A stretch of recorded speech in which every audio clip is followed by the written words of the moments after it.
Today, we want to construct the last of these cost curves, and that's going to be called the marginal cost. So let's put down here definition, and the definition is something called marginal cost, or MC. That's what we'll use going forward. And the definition of marginal cost is the change in total cost for any change in output. Again, as I said to you before, economists always use the word marginal to talk about a change.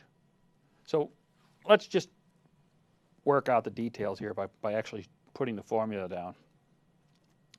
Marginal cost is equal to, formally what we would say is the derivative of total cost with respect to output. That's if we had a calculus-based course, we would draw out that. That would be the slope of the cost function, the change in total cost for a change in output.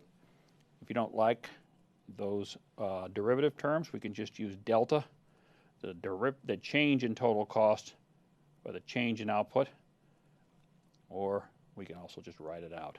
The change in TC divided by the change in Q. This is really just the slope of the total cost curve. Again, economists use marginal anytime they're thinking about the slope. So in this case, the marginal cost curve is the slope of the total cost curve. The marginal cost curve is the change in cost for a change in output, or the rise over the run, if you think about your old definition for slope along that cost curve. Well, that shouldn't be too hard. Let's just take a look at what a total cost curve looks like to refresh our memory. We'll start with an axis system. We've got dollars and cents on the vertical axis. We got output on the horizontal axis. And you recall that our total cost curve was the sum of two different costs. A fixed cost at some F0, and a variable cost, and the sum of those two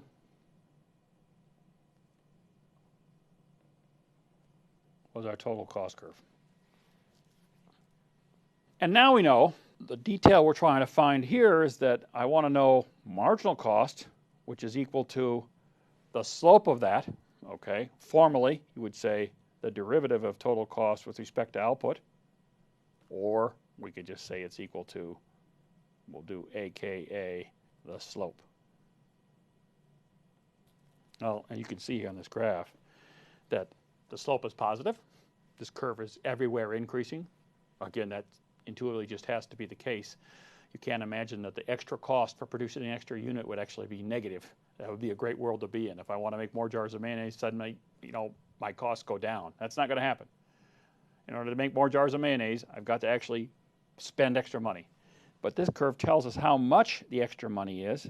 If we just think about the slope here, slope is flattening here. That means it's positive, but it's going down. And then after some inflection point, the slope starts to go up. If you were to take this in the days of thinking about figuring the slope at any point is the slope of the line tangent to the curve at that. So you can see these curves are getting flatter. And then after some point, as we continue to step up our output production, these curves get steeper and steeper. It gets increasingly expensive on the margin to make more of this product. So our marginal cost curve is going down and then going up. Okay, as we increase our output along this horizontal axis, it's going down and then it's going up. Well, let's see what that might look like.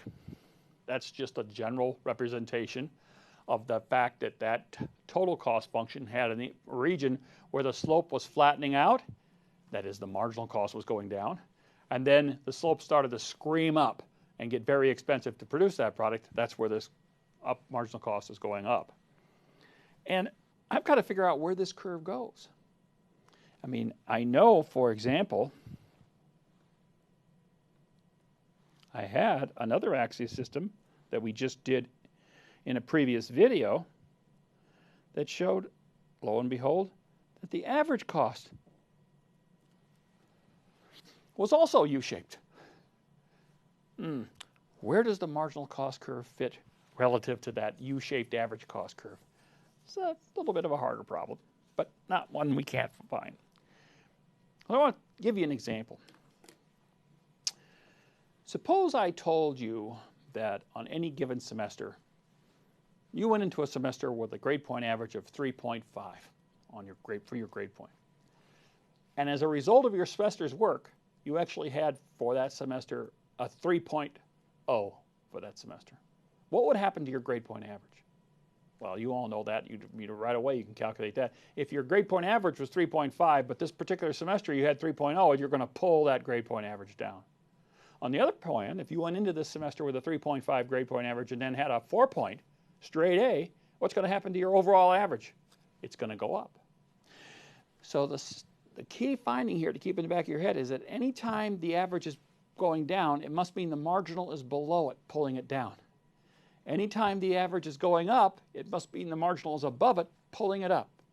Okay? If your average is growing up, it must mean that you're doing better than you have in the past, so now your average is going up. If your average is falling, it means you're doing worse than you used to and you're pulling down the average. You can think about that for your bowling average, you can think about it for a grade point average, all sorts of things will make that fit. Well, what that means is that if I were to construct, say, just some arbitrary axis system here, and where I put on the horizontal axis Q and the vertical axis this, and if I had this to be my U-shaped average cost curve, the question is, where do I put that U-shaped marginal cost curve? Well, I know now that for this particular region, we say average cost is increasing over the range highlighted by yellow. But on this range, which I'll try a different highlight color, for this range, average total cost is decreasing over the red range. Well, I understand from the previous example that if my average is going up, it must mean the marginal is above it. And if my average is going down, it must be the marginal is below it. Well, the only way I can make that explained with my U-shaped, remember I've got to fit a U-shaped marginal cost on here, is that U-shaped marginal cost must be going down and then come up and go right through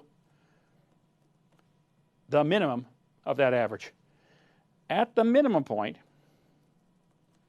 this would be Q minimize average total cost. Marginal cost equals average cost at the minimum because we know everything to the right of that point, everything with higher output, marginal cost has got to be above average cost because average cost is climbing. But to the left of that point, for lower output points, since average cost is falling throughout that red range, marginal cost has to be below it. Well, the only way you can make a U-shaped curve be below and above on those two different segments is if it goes right through the minimum of the average total cost curve. So that's going to help us out a lot. Now we know how to draw this curve, and I'm going to put that on a larger axis system here so we can look at the entire collection. We know that we have an average fixed cost curve which is asymptotically approaching both axes. We have an average variable cost curve which is U-shaped. We have an average fixed cost curve which is also U-shaped. It has its minimum to the right of the minimum of the average variable cost. So we see that the minimum here is the minimum here. That's our regularity condition. The output that minimizes average total cost is going to be at a greater output than the one that minimized average fixed cost. And so now I want to put my marginal cost curve on here, and it's going to look like it's also U-shaped, and it goes through the minimum of the average variable cost and the minimum of the average total cost. This set of curves we will refer to as the family of short-run cost curves. These are going to be the workhorses that we're going to use when we're thinking about firms' decision-making and optimization behavior.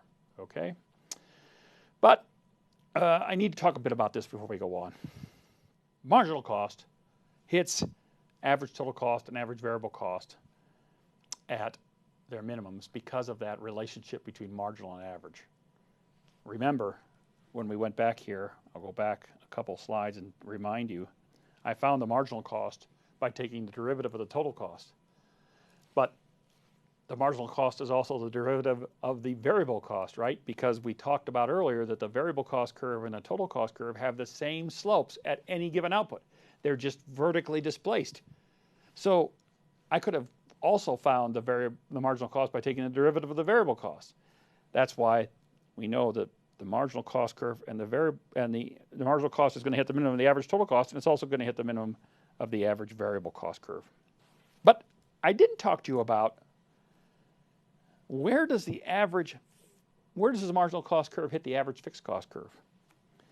And in order to think about that, let's draw a new picture here and say, I know that total cost is equal to fixed cost plus variable cost. And I know that marginal cost is equal to the derivative of that with respect to output, or the rate of change, which would be the derivative, the change in fixed cost with respect to output, plus the derivative of variable cost with respect to output. But what do we know about this term right here? Well, that term doesn't exist. There is no such thing as a change in fixed cost. By definition, in the short run, fixed cost can't change. So this term doesn't exist in the definition of marginal cost. And therefore, marginal cost and fixed cost, marginal cost and average fixed costs are wholly independent. So I have no idea where those two intersect. I just happen to draw it there. But since they're completely independent, you don't know where that is. In fact, you don't even know where average fixed cost is versus average variable cost. If you were to take this picture right now and suppose this represented your firm. Suppose you have a restaurant in downtown Manhattan.